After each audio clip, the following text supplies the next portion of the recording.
Producer and Carli, director Tamra Davis. So first of all, I just want to say that we would love for the cast to be here, but the SAG-AFTRA strike is still going on.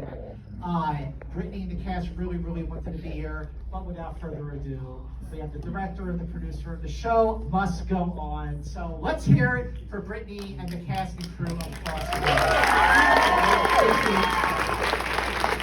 I mean, she's breathtaking. Everybody's so good in it too. Just to look at everybody's performances, it's just lovely. I gotta say, you're watching this and it's Anson Mount. He's on Star Trek, and there's Zoe Saldaña from Avatar and Star Trek. Oh, and Kim Cattrall and Dan Aykroyd. What a great cast! What was it like for you to bring it back to the big screen? Like, what does this moment mean for both of you?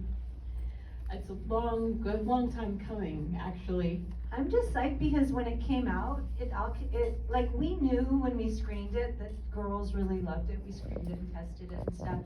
But then it was so criticized. And so when I saw it again after all these years, I was like, how could you criticize her? Like, she really is beautiful in it. She really gives a beautiful performance in all of them. And like that's like pretty intense subject matter as well. Like, so I don't know, I was really excited to watch it, and when you see it, with all the years gone past, you see that it really holds up, and so I'm really proud of it. It absolutely does. It hold up? Yes, it does.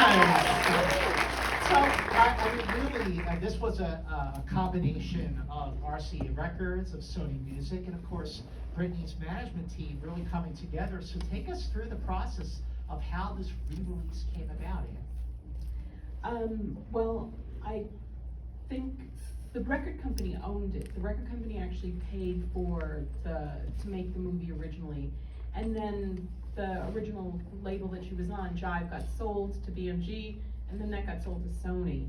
And I don't think they really knew that they had it.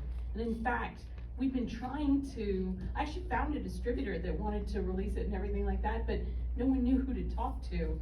But I guess when Britney called. They listened a little bit more closely, I think. So.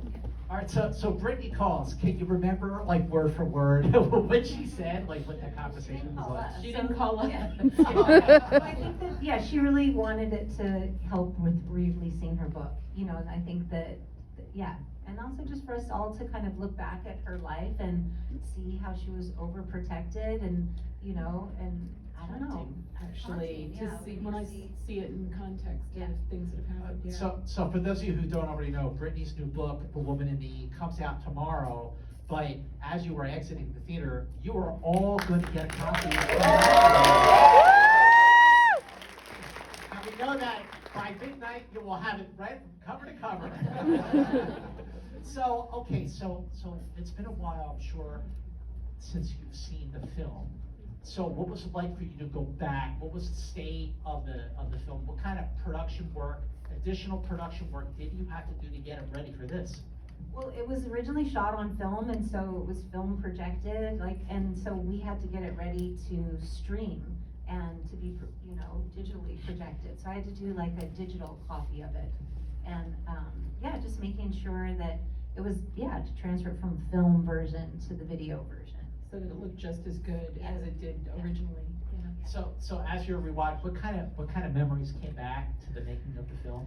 All of it. I remember everything.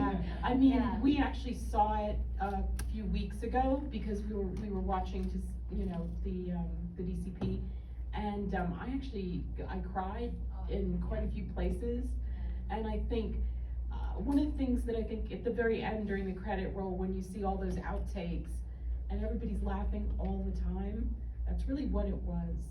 And that was a joy to see and to remember.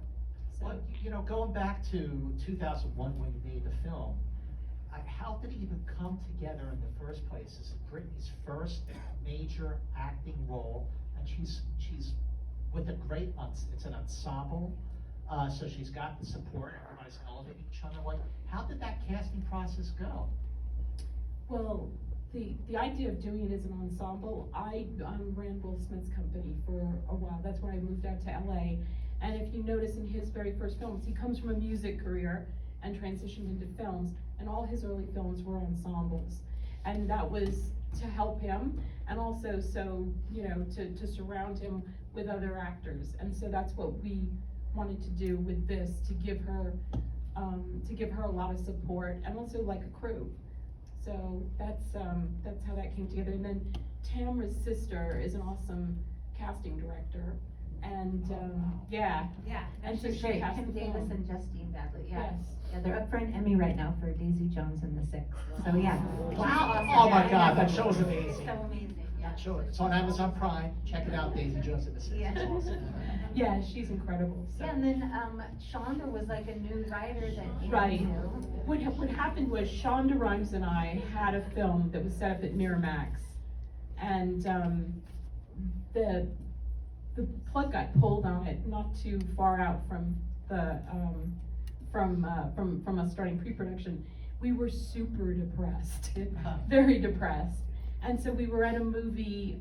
And the week, I don't know if you guys would remember when Britney was on Saturday Night Live when she was hosting. Okay, so that I'd seen her on Saturday night. Sunday we go to a movie, Sean and I said, hey, I think Britney's really a natural talent.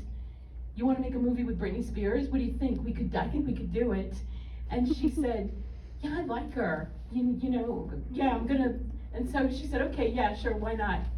And so I approached the record company, whom I used to work for that record company, and they'd called me up on some of her videos and stuff and said, because I did artist development for a long time. And they said, and the thing was, I also made the first Will Smith videos, and I had said to them, the owner of the company at the time, he's gonna be a big star. Because the camera loved him, and parents just don't understand. And my boss, who owned the company, said, well, do you know how to make a movie? I said, I have no idea, but I didn't know how to make a music video 2 years ago. So he said, well, not now, but one day we'll make a movie. So I called him up and said, hey, remember you said about making a movie? And he said, yeah, he said, I think Britney's got what Will had. So that's how that came about. Yeah, so at the time that the filming was going on, and it was around 2001 or so. Yeah.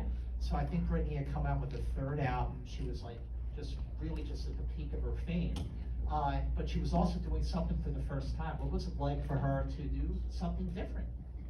I mean, I think it was a challenge for her, and she really wanted to do it. And I wanted to work with her because I saw that she wanted to take a risk, and she, in the new record that was coming out, she also wanted to get rid of this image of being this virginal kind of this virgin girl. Yeah. And so it's funny to see it in the very beginning, like it's kind of like to be called a virgin. And so she really wanted to like shed that image and, right, the woman in me, whatever her, I'm not a girl. Yeah, like it's all about that. So yeah, so that it's kind of, I think she really wanted to, it was for that record, but also to really do something new and move on from that, shake that Disney kind of feel. So in terms of the cast, I mean, obviously, Britney's got the support of this amazing cast, but also Britney is supporting her amazing cast. So how did that work? Where they elevated her, she elevated them.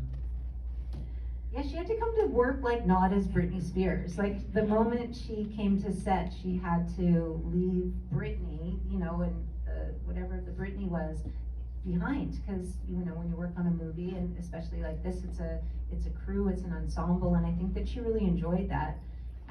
Yeah, because before everybody just would listen. She was at the top of her like thing at that point. And so everybody listened to her and did everything she said, and I think it was really an interesting thing for her to come in and just be one of the girls. Yeah, I mean, she was, when we first went to talk to her, to meet with her, and it was Shonda and I at that point, and Clive had said, if she likes the idea and she wants to make a movie, then okay, yeah, we'll make it. So we went out to meet with her, but she was on tour, and then when you came on board, you had to go and meet her on tour, so she was super busy. And one of the things that I thought was really important was that she had time to rehearse and get to know the other actors and things like that. But they kind of didn't really give her the time, and like the day before we started shooting, or 2 days before, they had her in a giant Pepsi commercial with like, it was crazy, and at one point, I was gonna say, they wanted really her to be recording at night after she did a full day's work on the set. And I just said, absolutely not, I'll shut the movie down right now, because that's not fair to her. And they had her come to me and say, it's okay, I don't mind to work an 18-hour day. And I said, guess what?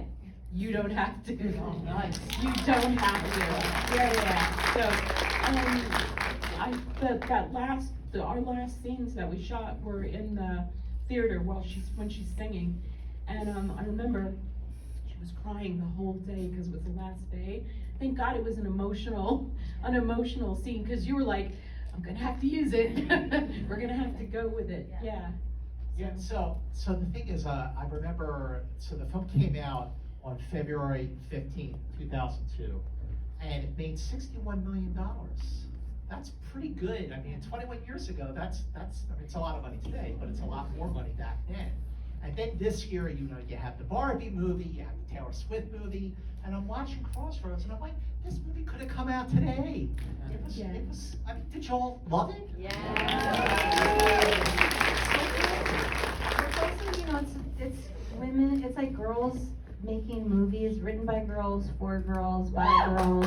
Absolutely. And that was kind of unusual at that time. And now you see when you give girls like the power to make movies, they're making cool movies now.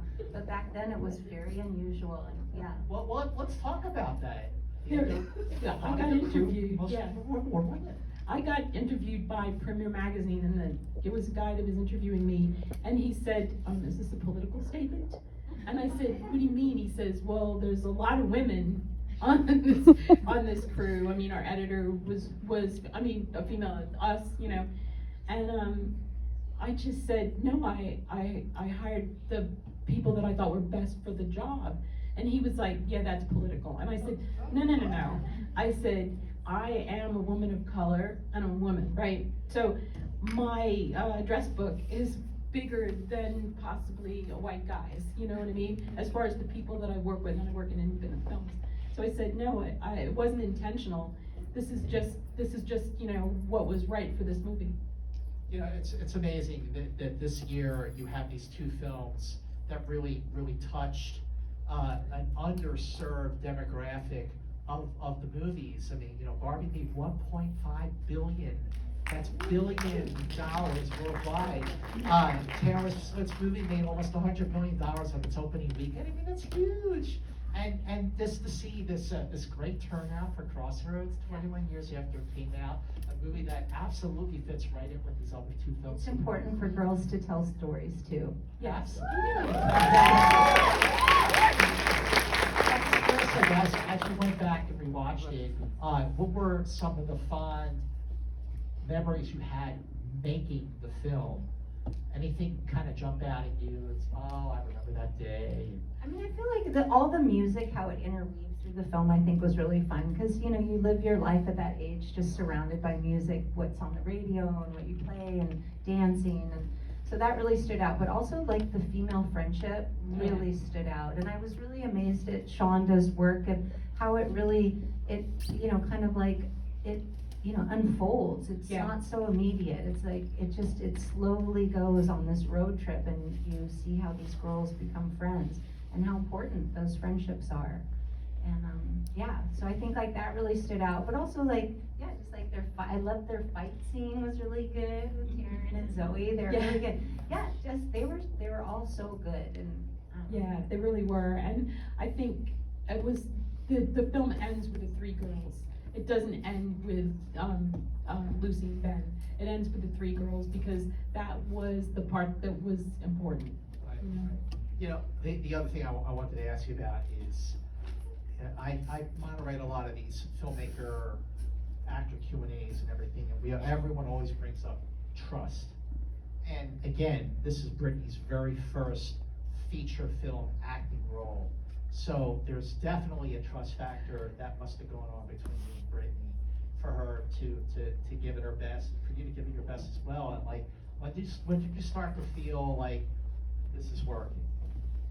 I mean, I think like it was hard in the beginning because she wasn't an actress, you know, she was Britney, you know, so I think that we really tried hard to get an authentic performance because you had to be you had to really, like, just a real acting, if you're gonna act next to Taryn Manning, who's just brilliant, you know, and so real, and Zoe adding humor, like, who knew she was so funny, but also, like, really, really good, and Anson, too. So, you know, she had to play at their level, and she worked really hard at that, Yeah. you know, and I think, like, even just, she at first was really confused with the clothes that she had to wear, like, she just couldn't, she would, like, put outfits on. She didn't like them. She didn't like them at all, and she'd be like, Yeah. like, and, cause she'd show up as Britney Spears, and then I'd put like a sweat top on her, and Yeah. and yeah, she just wouldn't get it, and then she finally really saw that it was like a costume, you know, playing a character, and then she started to understand, putting that on, she would become the character, and, yeah, so I think, like, just, you know, having that, yeah, just working hard, yeah, she worked really hard to get that performance. Yeah, she worked incredibly hard. But I think one of the things, it was a story we were talking about, she broke out in acne, like on the day of our camera test, right? And I mean, not just on her face, but on her, the rest of her body. And the makeup artist came in to me and she said, not my fault, there's nothing I can do, it's gonna look terrible and cakey. And I said, that's okay, don't worry about it. And we'll figure it out. I know it's not your fault. And it was just nerves, I think, from, you know, just going into this new venture. And you know, there were different things that were done to try to do it, but we couldn't get around it. And I just said, trust me, I will take care of it. We have a bit of contingency, and I'll just make sure that you will look absolutely fine.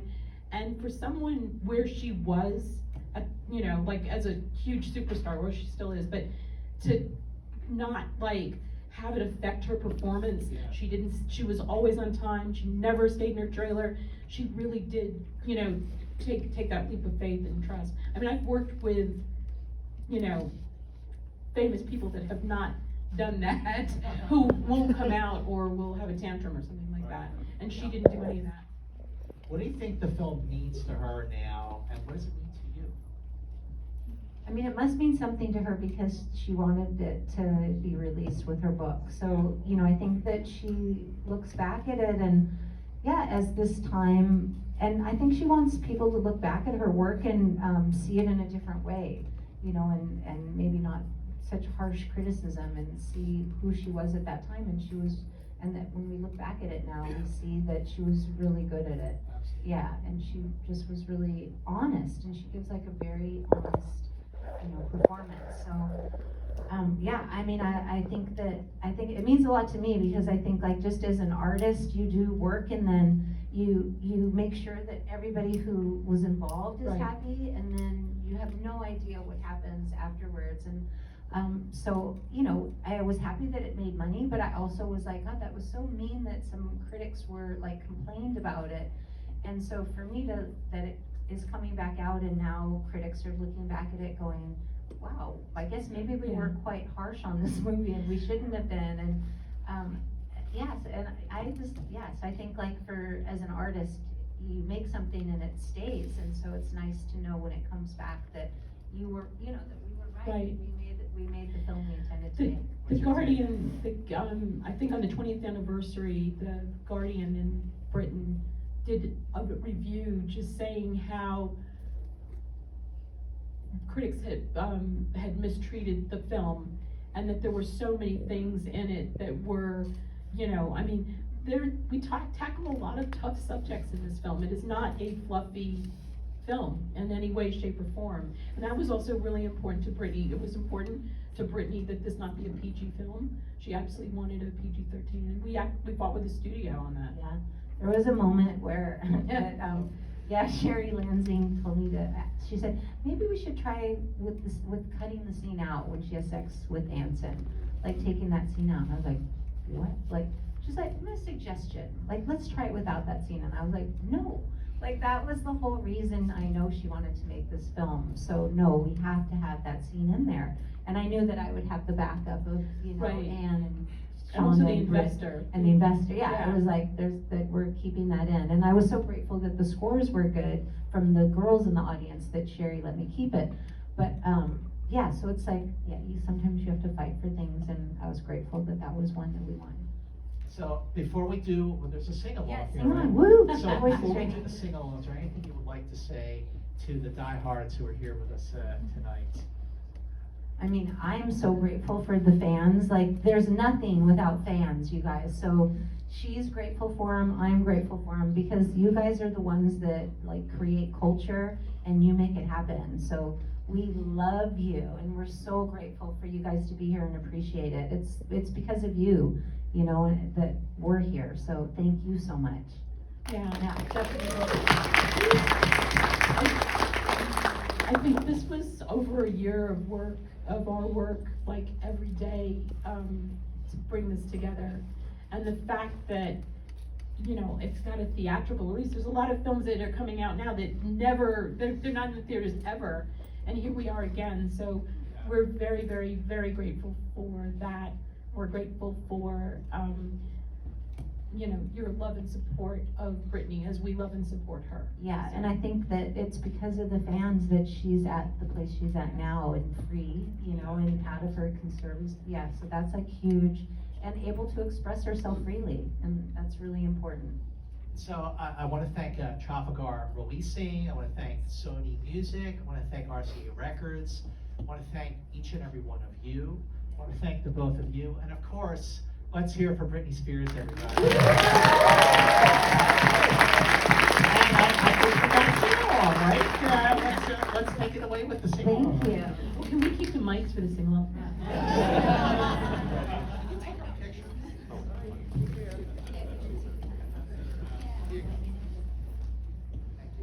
Oh, I love your shirt.